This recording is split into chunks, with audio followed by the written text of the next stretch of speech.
देहरादून में 13 अक्टूबर को गृह मंत्री अमित शाह का दौरा। उत्तरकाशी के वाइब्रेंट विलेज योजना में कार्य की करेंगे समीक्षा। नार्को की ऑर्डिनेशन सेंटर की भी करेंगे समीक्षा। सुरक्षा व्यवस्था के मद्देनजर तैयारियां पूरी। कैबिनेट मंत्री रेखा आर्य ने मेरी पहचान कार्यक्रम में प्रतिभाग किया। पुनर्विकसित बच्चों की सफलताओं पर उनसे बातचीत की। कैबिनेट मंत्री ने कहा, उत्तराखंड देश का पहला ऐसा राज्य जहां पर पुनर्वसित बच्चों को राजकीय सेवाओं में 5% क्षैतिज आरक्षण। देहरादून में अवैध अतिक्रमण पर प्रशासन की कार्रवाई। एसडीएम और सीईओ ने चिन्हीकरण की कार्रवाई की।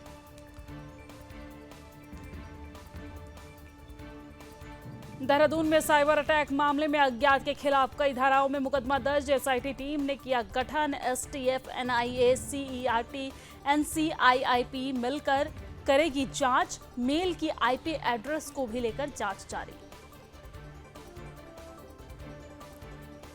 देहरादून में सामने आया थूक जिहाद का मामला। जिहादी रेस्टोरेंट में थूक कर सेक रहा रोटियां। जांच के लिए डीवीआर जब्त। एसएसपी कार्यालय और कोर्ट परिसर के पास का मामला।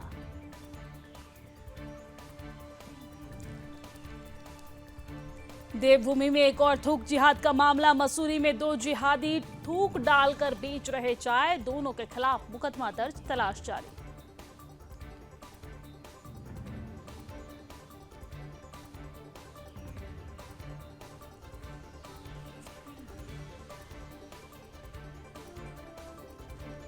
मसूरी में नगरपालिका प्रशासन करेगा ध्वस्तीकरण की कार्रवाई। एनजीटी निर्देश पर 19 गिरासू घोषित होंगे ध्वस्त। 7 दिन बाद शुरू होगी कार्रवाई।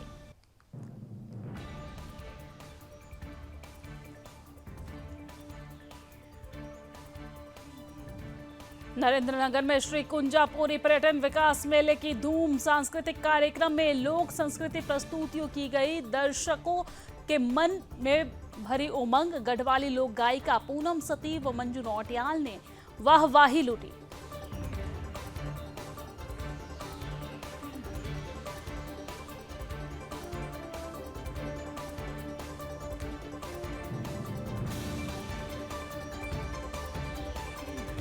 हरियाणा विधानसभा चुनाव में बीजेपी की लगातार तीसरी बार जीत। विकासनगर में बीजेपी कार्यकर्ताओं ने आतिशबाजी कर एक दूसरे को मिठाई खिलाई। विधायक मुन्ना सिंह चौहान ने कहा, जीत का अभियान जारी रहेगा।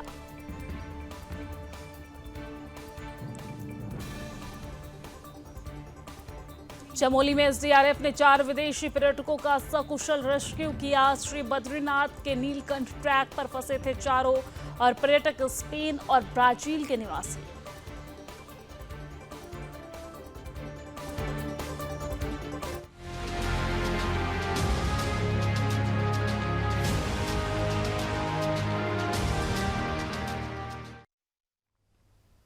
नमस्कार, सुदर्शन न्यूज पर अपना उत्तराखंड देख रहे हैं आप। मैं हूं आपके साथ दिव्या सिंह। बुलेटिन की शुरुआत करते हैं खबर देहरादून से है, जहां पर देहरादून में गृह मंत्री अमित शाह का दौरा है। केंद्रीय गृह मंत्री अमित शाह देहरादून के दौरे पर 13 अक्टूबर को वाइब्रेंट विलेज का दौरा करेंगे। केंद्रीय गृह मंत्री अमित शाह सुरक्षा व्यवस्था के मद्देनजर पूरी की तैयारी और नार्को को ऑर्डिनेशन सेंटर की भी समीक्षा करेंगे। वाइब्रेंट विलेज योजना में हुए कार्यों की भी करेंगे समीक्षा। तो ये बड़ी जानकारी हम आप तक पहुंचा रहे हैं। बड़ी और अहम खबर आपको बता दें कि देहरादून में गृह मंत्री अमित शाह का दौरा है। 13 अक्टूबर को वाइब्रेंट विलेज का दौरा करेंगे। सुरक्षा व्यवस्था के मद्देनजर पूरी तैयारी हो गई है और नार्को के ऑर्डिनेशन सेंटर की भी समीक्षा करेंगे। केंद्रीय गृह मंत्री अमित शाह वाइब्रेंट विलेज योजना में कार्यों की भी समीक्षा करेंगे। केंद्रीय गृह मंत्री अमित शाह, तो ये बड़ी जानकारी हम आप तक पहुंचा रहे हैं, जहां पर 13 अक्टूबर को वाइब्रेंट विलेज का दौरा करेंगे केंद्रीय गृह मंत्री अमित शाह। सुरक्षा व्यवस्था के मद्देनजर पूरी तैयारी कर ली गई है। नार्को को ऑर्डिनेशन सेंटर की भी समीक्षा गृह मंत्री अमित शाह करेंगे।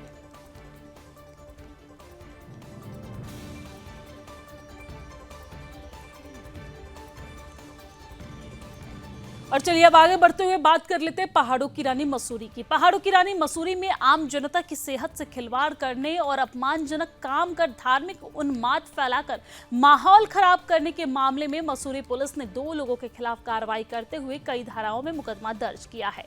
मसूरी पुलिस ने बताया कि देहरादून निवासी हिमांशु बिश्नोई ने मसूरी कोतवाली में शिकायत कर बताया कि मसूरी लाइब्रेरी चौक पर थूक जिहाद चलाया जा रहा है। आपको बता दें कि पर्यटक व्यू पॉइंट पर एक रेडी पर 2 युवक सभी लोगों को चाय, मैगी, बन मक्खन का नाश्ता बेच रहे थे।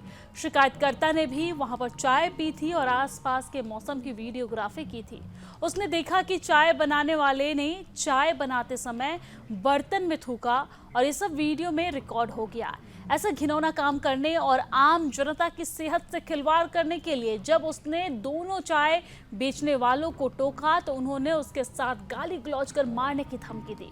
आपको बता दें कि शिकायतकर्ता ने दोनों युवकों के खिलाफ पुलिस से शिकायत की। पुलिस दोनों आरोपियों के खिलाफ मुकदमा दर्ज कर आगे की कार्रवाई शुरू कर दी है। पुलिस दोनों आरोपियों की तलाश कर रही है। जल्द ही दोनों पुलिस की गिरफ्त में होंगे। उन्होंने कहा कि किसी को भी मसूरी में सांप्रदायिक सौहार्द को खराब करने नहीं दिया जाएगा। इस रूप से पूरे मामले में देहरादून के जिलाधिकारी सविन बंसल ने कहा कि इस व्यू पॉइंट पर पूरा जो मामला हुआ है उस प्रकरण में जांच जारी है और उसके बाद सख्त कार्रवाई भी की जाएगी।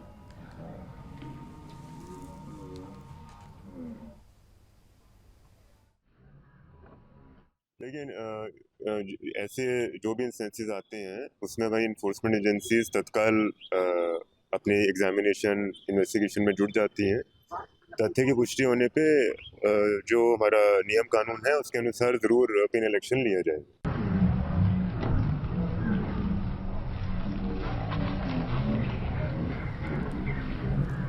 और इसी खबर पर ज्यादा जानकारी के लिए मेरे साथ मेरे सहयोगी कृष्णा कुमार उत्तराखंड से हमारे ब्यूरो चीफ जुड़ गए हैं। कृष्णा, जिस तरीके से थूक जिहाद का मामला एक के बाद एक सामने आ रहा है, कभी रोटी पर तो कभी चाय में, इस तरीके से थूक जिहाद का मामला सामने आ रहा है। सुदर्शन न्यूज लगातार इन तमाम मामलों को प्रमुखता के साथ उठाया आया है और हमने हमेशा से कार्रवाई की मांग की है। एक के बाद एक मामला सामने आ रहा है, कार्रवाई क्या की जा रही है और किस तरीके से इन जिहादियों का बहिष्कार होना चाहिए?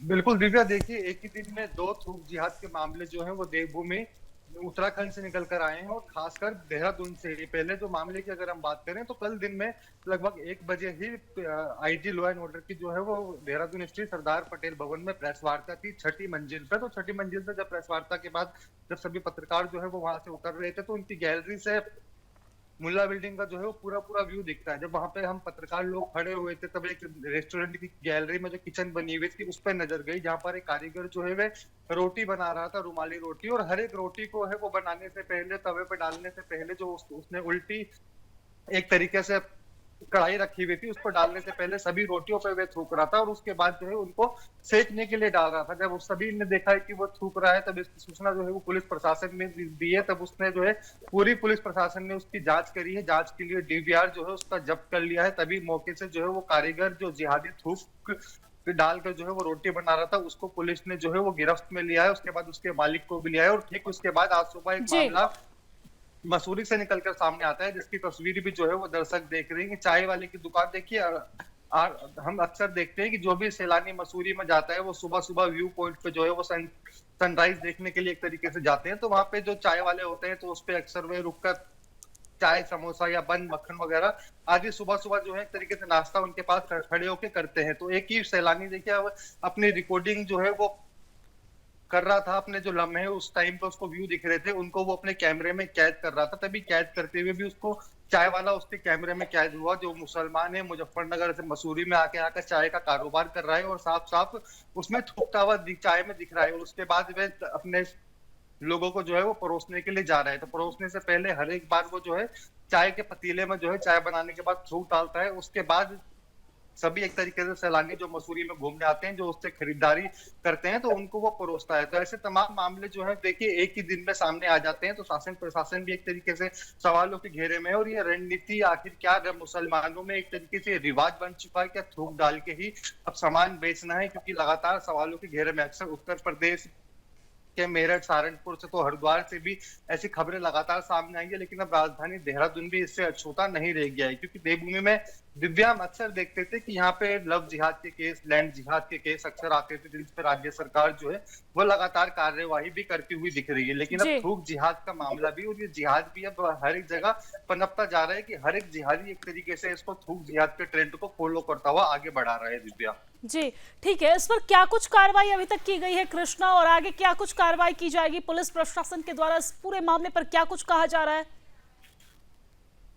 बिल्कुल, देखिए जो कल देहरादून का मामला है उसमें कल पुलिस ने मौके पर ही पहुंचकर उसका डीवीआर जब्त कर लिया था, और वो जो दोनों एक तरीके से आरोपी हैं, एक तो उसके रेस्टोरेंट का मालिक और वो कारीगर जो थूक डाल के रोटी बना रहा था, उन दोनों को भी पूछताछ के लिए पुलिस जो है वो पलटन बाजार कोतवाली में ले गई थी, उनसे पूछताछ करी गई है। संगीन एक तरीके से आखिर क्यों किया गया, तो उन्होंने एक तरीके से स्वीकारा नहीं है कि उन्होंने ये क्यों किया है। वो कह रहे हैं कि हमारा एक तरीके से स्टाइल है इस तरीके से रोटी परोसने का, लेकिन साफ साफ वो तस्वीरों में हमने देखा है कि वो थूक रहा था। वहां पे तमाम पत्रकार मौजूद थे, जिसको भी वीडियो जो देख रहा है वो साफ साफ कह रहा है कि इसमें थूक रहा है, लेकिन पुलिस प्रशासन का रवैया जो है वो ठीक उससे उल्टा दिखाई देता है। पुलिस प्रशासन ने भी उनकी बात पे हामी भर दी है कि हाँ वो उनका एक स्टाइल है, जबकि उसमें साफ हम देख सकते हैं तस्वीरों में कि किस तरीके से वो पलट रहा है। और आज सामने वाला मामला भी आप देख सकते हैं, जिस वीडियो को देखते हुए मसूरी पुलिस ने युवक के करीब गंभीर धाराओं में जो है मुकदमा दर्ज किया, क्योंकि जब तक सूचना जो है वो पुलिस प्रशासन को मिली थी तब तक दोनों युवक जो है वो वहां से गायब हो गए थे। उनको तलाशने का काम जो है वो पुलिस ने शुरू कर दिया था। दिव्या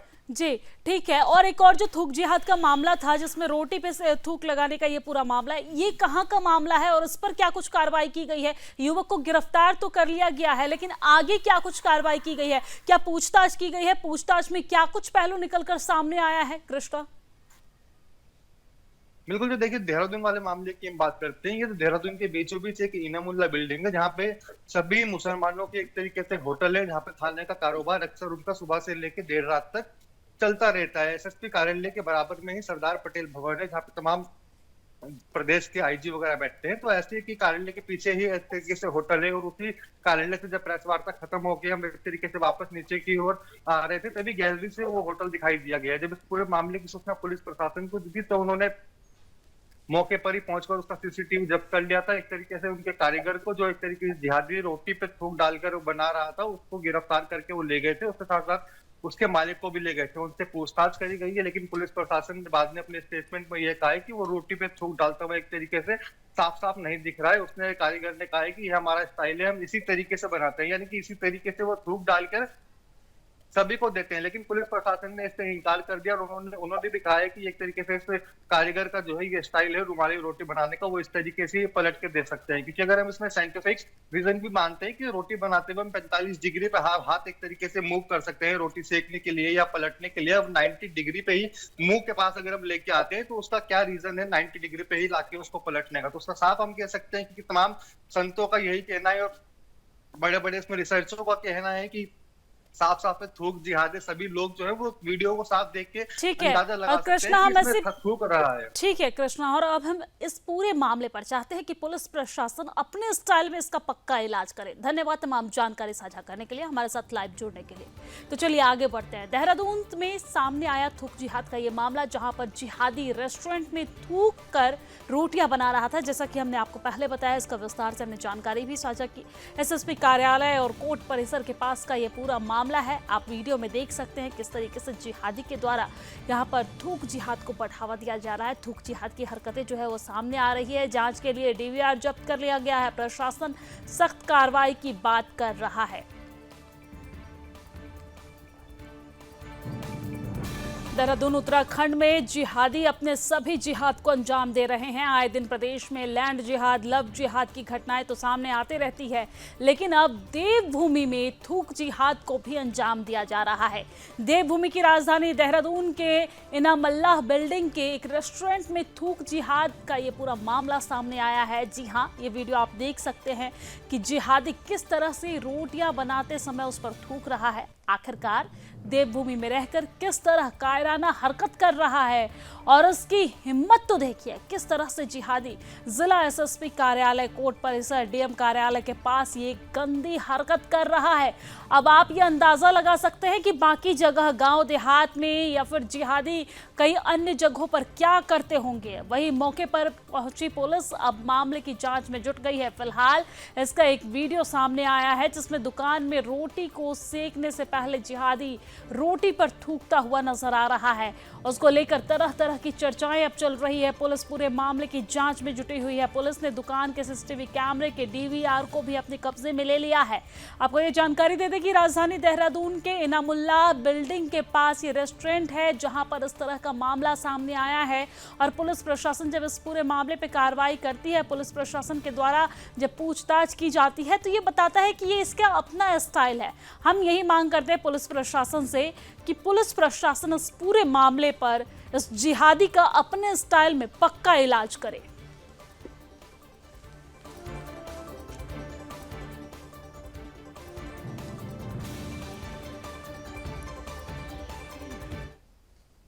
और चलिए अब आगे बढ़ते हैं। देहरादून में कैबिनेट मंत्री रेखा आर्य ने राजकीय और शैक्षिक बाल देख रेख संस्थाओं में पुनर्वसित जीवन जी रहे बच्चों की उपलब्धियों से भरे कार्यक्रम मेरी पहचान में प्रतिभाग किया है।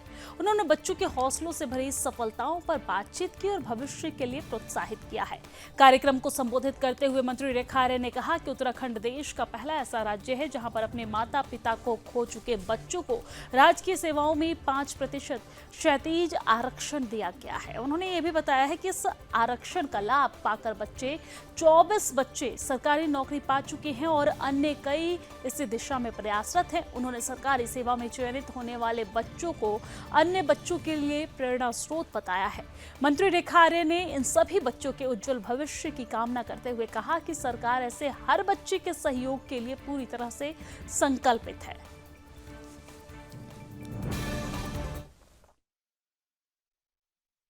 आज महिला कल्याण विभाग के माध्यम से आज मेरी पहचान कार्यक्रम आयोजित किया गया है। निश्चित रूप से इस कार्यक्रम में ऐसे बच्चे जिन्होंने जो कि चाहे वो कोविड के समय अनाथ हो गए हों या ऐसे बच्चे जो कि हमारे राजकीय संस्थाओं में ना रहते हों लेकिन सामान्य जीवन में अपने माता पिता को खो चुके हों, वो किसी भी प्रकार से ऐसे बच्चे जो कि जिनके अभिभावक उनके सिर माथे पे ना हों, तो ऐसे बच्चों ने अपने जीवन में जिन संघर्षों को सामना करते हुए जिन्होंने उपलब्धियां हासिल करी, जिसमें सरकार का या महिला कल्याण विभाग का एक विशेष जिम्मेदारी कि उनको 5% का आरक्षण देना या उनके लिए मुफ्त राशन की व्यवस्था देना या उनके लिए मुफ्त शिक्षा का व्यवस्था देना या उच्च शिक्षा का व्यवस्था देना इत्यादि इत्यादि प्रावधानों के तहत उन बच्चों को जो मदद मिले और उस मदद से जो उन्होंने आज जीवन में अपनी पहचान बनाई है।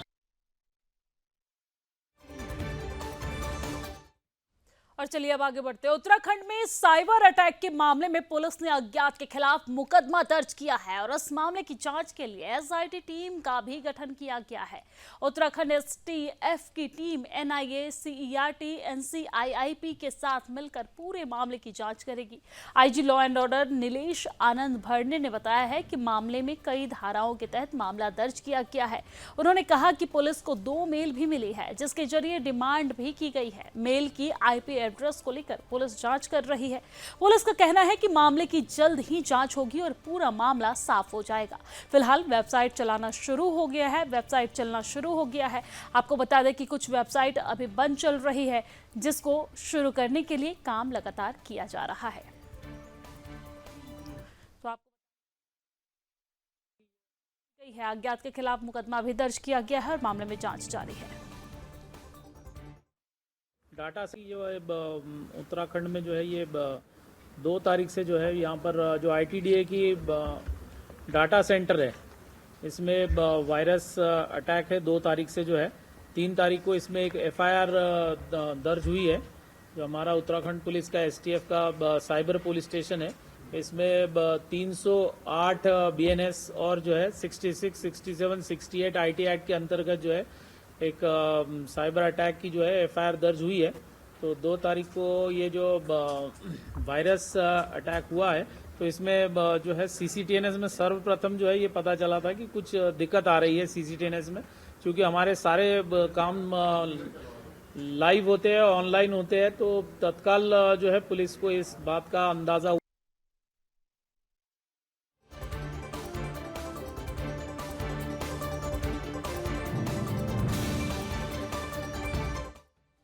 जिलाधिकारी 7 मंजिल के निर्देशों के क्रम में एसडीएम सदर और कंटोनमेंट बोर्ड के सीईओ ने गढ़ी कैंट के टपकेश्वर क्षेत्र में सड़क पर हुए अतिक्रमण को हटाए जाने के मद्देनजर बड़े स्तर पर चिन्हीकरण की कार्रवाई की है।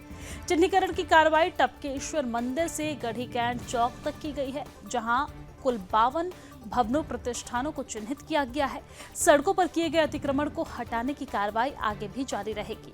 साथ ही समस्त चिन्हित अतिक्रमण भवनों के मालिकों को सड़क पर किए गए अतिक्रमण को हटाने के निर्देश दिए गए हैं। एसडीएम सदर हरिगिरी ने जानकारी देते हुए बताया है कि सड़क को अतिक्रमण मुक्त करने की कार्रवाई निरंतर जारी रहेगी। सभी चिन्हित मालिकों को नोटिस भेजा जाएगा। नोटिस के बाद सड़क पर किए गए अतिक्रमण को ध्वस्तीकरण की प्रक्रिया शुरू की जाएगी।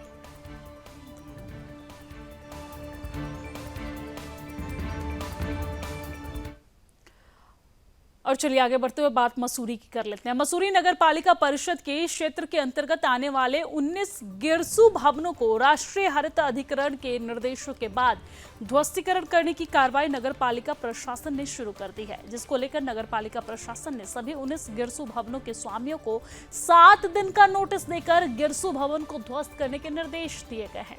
आपको बता दें, नगर पालिका प्रशासन 7 दिनों के बाद गिरसू भवनों को ध्वस्तीकरण करने की कार्रवाई शुरू करेगा। ध्वस्तीकरण करने में आने वाला खर्च भी गिरसू भवन के मालिकों से लिया जाएगा। अधिशासी अधिकारी राजेश नैथानी ने बताया है कि एनजीटी ने मसूरी के कुछ हिस्सों में भू धसाव की रिपोर्ट का संज्ञान लेते हुए गिरसू भवनों की CRI रुड़की के तकनीकी जांच के निर्देश दिए थे कि जिन गिरसू भवनों से जनहानि हो सकती है उसको ध्वस्त किया जाए, जिसके बाद मसूरी में 19 गिरसू भवन चिन्हित किए गए थे। उन्होंने बताया कि 19 गिरसू भवन से 2 भवनों को पहले ही ध्वस्त कर नया निर्माण कर दिया गया। वहीं अब 7 गिरसू भवनों को ध्वस्त करने का काम भवन मालिकों ने शुरू कर दिया है। वो अन्य को 7 दिन का समय दिया गया है, जिसके बाद पालिका प्रशासन NGT के निर्देशों का अनुपालन करते हुए ध्वस्तीकरण की कार्रवाई की जाएगी। माननीय NGT ने एक सोमोटो लिया था और वो केस माननीय NGT में चल रहा है, जिसमें ये हुआ था कि मसूरी भू धसाव जब 2022 में हुआ था, तो उसमें ये हुआ था कि जो गिरासू बिल्डिंग है जिनसे कोई जनहानि हो सकती है उनको हटाया जाए। तो ये 2021-22 में सर्वे हुआ था, जिसमें 19 बिल्डिंगें चिन्हित हुई थी। इन बिल्डिंगों को हटाने के लिए CBRI ने इनकी जांच करी, MDDA द्वारा जांच करवाएगी। CBRI ने अपनी रिपोर्ट दी, उसके बाद प्रमुख सचिव महोदय निर्देश दिए इनको तत्काल हटाया जाए। तो उसी संबंध में 1 सप्ताह का नोटिस इनको दिया गया है कि ये स्वयं हटा ले या नगर पालिका और प्रशासन इसको हटाएंगे और इस पर जो दिया जाएगा वो उनसे वसूल किया जाएगा।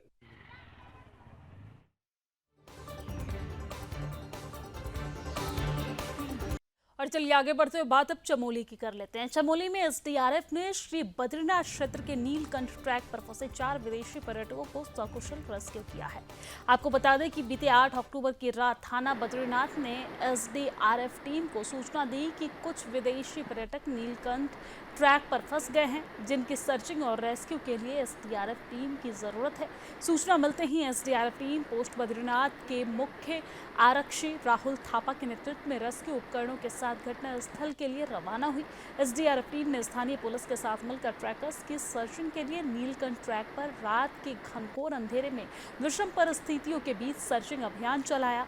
सभी कठिनाइयों को पार करते हुए SDRF टीम ने कड़ी मशक्कत के बाद 4 विदेशी पर्यटकों को ढूंढ लिया और जिसके बाद उन्हें सकुशल बद्रीनाथ लाया गया। विदेशी पर्यटकों ने रेस्क्यू किए जाने के लिए SDRF टीम और स्थानीय पुलिस की सराहना की। रेस्क्यू किए गए पर्यटकों में से 1 स्पेन और 3 ब्राजील के बताए जा रहे हैं।